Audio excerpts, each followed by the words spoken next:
Okay, now we're going to do a little bit of Rockefeller Initiative. This is Laurance Rockefeller meeting with the president. Laurance Rockefeller, of course, was a billionaire. He was the guy that was the humanitarian, had the philosophy degree from Princeton. His brother, David, ran the money thing. Nelson ran for president, and he was the humanitarian guy, the ecology and all this kind of stuff. And he was interested in UFOs. Next slide. Here's Laurance Rockefeller. I guess I should maybe tell you, because Princeton talked about this today, that he actually was involved with, no, I'll leave that for later. Laurance Rockefeller, here's Laurance Rockefeller with Mr. Cheney, Dick Cheney, and so we'll go to the next slide. Again, I want to remind you what the White House statement is. There's no cover-up. There's no evidence of ETs. Now I'm going to play, you've probably all heard it, my question to Dick Cheney, April of 2001, Diane Rehms Show here in Washington, D.C., I asked him, and this is the question you want to ask if you get a high-ranking guy. You don't want to ask, what do you think about UFOs? You don't want to ask, have you had a UFO sighting? You could care less. You ask him, have you been briefed? Here's me asking Dick Cheney, you evaluate yourself, is there a cover-up? Here's the next slide, here's Dick Cheney answering the question. Oh, it's not going to link. Okay, go back, I memorized it. Go back one slide. Okay, I ask him, Mr. Cheney, in all your jobs in government, have you ever been briefed on the subject of UFOs? If so, when was it, and what were you told? And Cheney said, if I had been briefed on that subject, it would probably be classified, and I wouldn't be talking about it. There is a cover-up. Next slide. Okay. This is going back to the Rockefeller Initiative. To give you just a little funny story, Steve Bassett, I've known Steve for a number of years. He was running a thing back many years ago. We were in Laughlin, Nevada. Steve's having a dinner, and at the dinner was John Mack and Bud Hopkins. And Bud Hopkins is sitting right across from me, and we're talking about, because they knew I was into the presidents, they're talking about Rockefeller and the Rockefeller Initiative. And Hopkins and Mack actually stayed at Laurance Rockefeller's house one weekend, and they said it was kind of weird, you know, he's a billionaire philanthropist guy, and he's asking you what you want for breakfast, you know, he's like a butler. And that was when Rockefeller, this is before Clinton came into office, he said, when the president gets in, it doesn't matter whether it's Bush or whether it's Perot or whether it's Clinton, I'm going to the president, I'm going to get UFOs declassified. I'm going to get it all pulled out. And I still remember Hopkins said, I said to him, you know, Laurance, I don't think that's how it works. He said, no, that's how it works. I'm going to the president, I'm going to get this thing declassified. So this is a little funny story that this was known before that he was going to go to the president. So go next slide. These are the documents. I'm going to mention this tomorrow. These are the Rockefeller Initiative documents. I got them. I filed an FOIA with the science advisor. I had heard that Bruce Maccabee and other people had gotten documents, so I filed for the same ones. They got 500, I got 1,000 pages. So here's the 1,000 pages of documents. They say there's no cover-up. They say nothing being covered up. Go next slide. That's where the documents are. They're gone. I went to the Clinton Library. I said, you know, I filed an FOIA for all the UFO stuff. They gave me 900 pages. These documents are in there. I said, well, where's the Rockefeller documents? This UFO stuff, and no, we don't have no record of them. I said, there's 1,000 pages. I sent them the inventory. I said, here's the inventory, here's the documents, this guy to this guy, and no, we don't have any documents. Go to the National Archives. I went to the National Archives. I said, no, we don't have documents. No documents. I said, what do you mean? I sent them the thing, and I put an appeal in. I said, I'm appealing, their documents are here. I've got the documents. What do you mean there's no documents? They said, nope, appeal is denied. So what I've decided to do, go next slide, the Clinton Library says they don't have it. They say there's no cover-up. So I've got these documents. I put them on my website. Steve Bassett has them on his website. And I figured, well, you know, they're sort of building up dust at home. I don't know what to do with them. I was thinking maybe I'll give them to the Roswell Museum. I'm trying to figure out who am I give these documents to. I figure that's what I'm going to do when I get back. I'm going to send them to the Clinton Library. I'm going to say, here's your documents back. I mean, put them in there. Now, what are they going to do? They're just saying these documents don't exist, and they're suddenly going to get there. So you may see on the nightly news, the FBI bomb squad found a bomb outside the Clinton Library, and you're going to see them blow up my little package. You know, they're going to find something to do because I'm sending the documents back. They say their documents don't exist, so here they are. You can what are they going to do? I don't know what they're going to do with them. Go to the next slide. This is the guy that handled Rockefeller. What happened is Rockefeller went there. He wanted to go to the president, but they wouldn't let him get to the president, so he gets handled by the science advisor to the president. And later on, he does get to the president. Next slide. When Gibbons finds out that Rockefeller's coming, Rockefeller's a powerful guy, so he's figuring, what am I going to do? So he asked for a CIA briefing. He said, I need a briefing on UFOs. And this is the guy that's assigned the briefing at the CIA. His name is Dr. Ronald Pandolfi. And I say, if you really want to know what's going on with UFOs, get his phone number. This is the guy that knows all the answers. But what happens here in this 1993, Pandolfi works for the CIA. The CIA is not into UFOs. They're publicly not into, so what are you going to do? Rockefeller, this is going to become public that Rockefeller is doing this deal. You can't do a briefing. So what he does, go next slide, he gives the briefing to Bruce Maccabee. Now, Bruce Maccabee's done a couple of lunchtime things at the CIA, knows Ronald Pandolfi, so he gets the task 24 hours before. He said, you got to write a briefing for the President's Science Advisor. He goes, what do you mean? I got 24 hours. Yeah, you got to write. So Bruce Maccabee spends the whole night. He writes this briefing to the President's Science Advisor, and what the CIA does is they avoid the issue, because they can't write the briefing, so they give it to Maccabee, but he's just a private citizen. So this is public, what the briefing was, but it doesn't mean anything. It's just like you and I sending something to the White House. Who cares? It's not official. And that's how they got around the briefing. The president asked for a briefing, and they walk around it and get a private citizen to write the briefing. Go ahead. Next slide. This is some of the people that are involved in the Rockefeller Initiative, and Steve made a very good, I won't sort of duplicate this, Steve made a very good presentation the other day. These are the people that come up in the Clinton administration as being very involved in this, trying to get the UFO thing out. John Podesta, who's a very powerful guy when Obama came in, helping Obama set up his White House. John Podesta was very involved. Next slide. This is a key one, Webster Hubbell, and this is where the story comes in. Webster Hubbell said in his book in 1997, he said that he was told by Clinton, if I put you over there in justice, I want you to get the answer to two questions. Number one, who killed JFK? And number two, are there UFOs?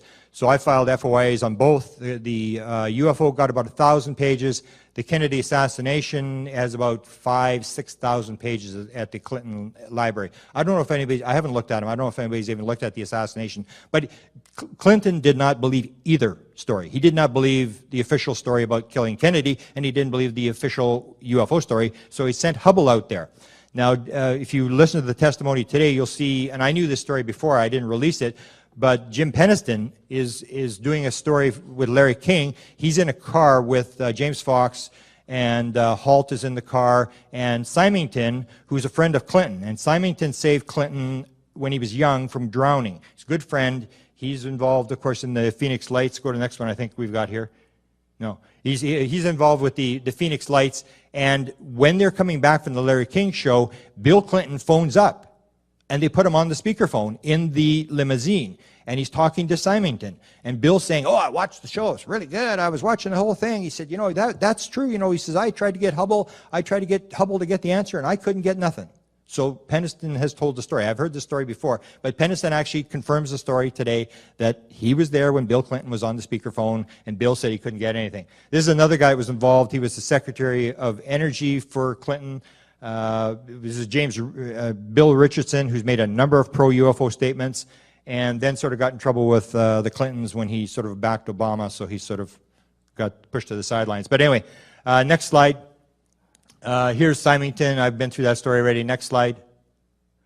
Here's an interesting story. Rockefeller, what he would do is he went, of course, they don't want to deal with UFOs. It's the last thing you want to do if you're sort of trying to run for political office. And so what they did was they sort of tried to slough him off, and then Rockefeller says, you know, if I don't get cooperation here, I'm going to run an ad in every major newspaper in the United States, and I'm going to ask for disclosure by Bill Clinton. And they go, okay, hang on. And that's why they ran the Roswell report. The GAO was running a Roswell report, but the White House green-lighted the other one. The Air Force doesn't just decide to redo Roswell. They were under pressure to redo Roswell, and that was because they said to him, oh, hang on, don't put the ad in the newspaper. No, it's okay. What do you want me to do? And he said, well, we want you to declassify. And the science advisor said to Rockefeller, he said, well, I mean, if you say this thing is as big as it is and as deep as it is and all this kind of stuff, we can't do it all. He said, just give us one case, we'll declassify the one case, then we'll go after all the rest of the stuff you say is covered up. So Rockefeller says, yeah, okay, we'll do Roswell. And that's why they did the Roswell report. That's why the Air Force went back. They didn't do it on their own. It was because the president and the White House had said, we want you to reinvestigate Roswell because Rockefeller was pressuring them. Okay, next. So this is what happens. In 1995, they go through the report.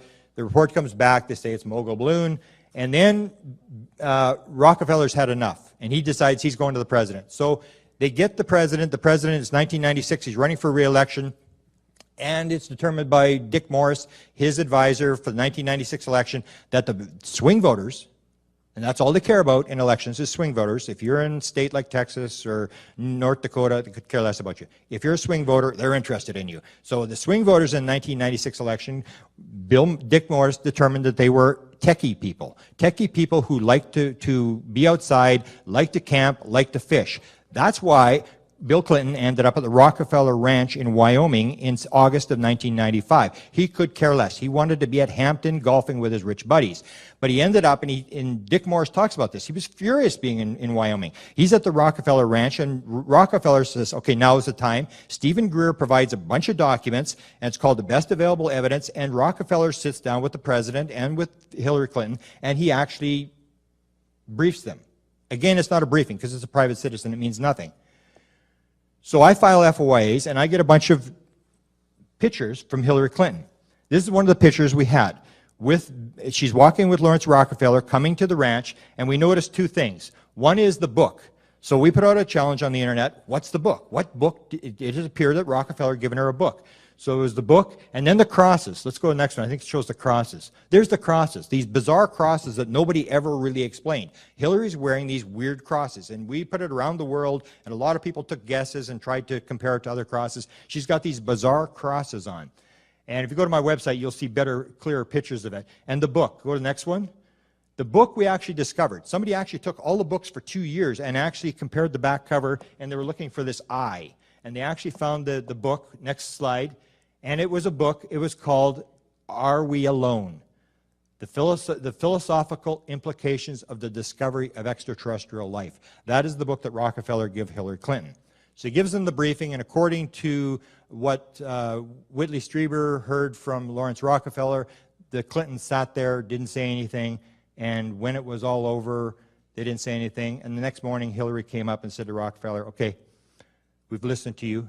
Don't ever bring up the subject again. And it all comes down to political. Hillary was intending to run for president. She's going to run for president again, and this is not something you want on your plate. She actually got caught with this channeling of Eleanor Roosevelt, and this kind of stuff you really don't want on your plate. So she basically told Rockefeller, we've listened to you, drop it. Your job's in government. Have you ever been briefed on the subject of UFOs? If so, when was it, and what were you told? And Cheney said, if I had been briefed on that subject, it would probably be classified, and I wouldn't be talking about it. There is a cover-up. Next slide. Okay. This is going back to the Rockefeller Initiative. To give you a UFO sighting, you could care less. You ask them, have you been briefed? Here's me asking Dick Cheney, you evaluate yourself, is there a cover-up? Here's the next slide. Here's Dick Cheney answering the question. Oh, it's not going to link. Okay, go back. I memorized it. Go back one slide. Okay. I asked him, Mr. Cheney, and all. Okay, now we're going to do a little bit of Rockefeller Initiative. This is Laurance Rockefeller meeting with the president. Laurance Rockefeller, of course, was a billionaire. He was the guy that was the humanitarian, had the philosophy degree from Princeton. His brother, David, ran the money thing. Nelson ran for president, and he was the humanitarian guy, the ecology and all this kind of stuff. And he was interested in UFOs. Next slide. And I want to remind you what the White House statement is. There's no cover-up. There's no evidence of ETs. Now I'm going to play, you've probably all heard it, my question to Dick Cheney, April of 2001, Diane Rehms Show here in Washington, D.C. I asked him, and this is the question you want to ask if you get a high-ranking guy. You don't want to ask, what do you think about UFOs? You don't want to ask, have you seen, how do you... here's Laurance Rockefeller. I guess I should maybe tell you, because Princeton talked about this today, that he actually was involved with, no, I'll leave that for later.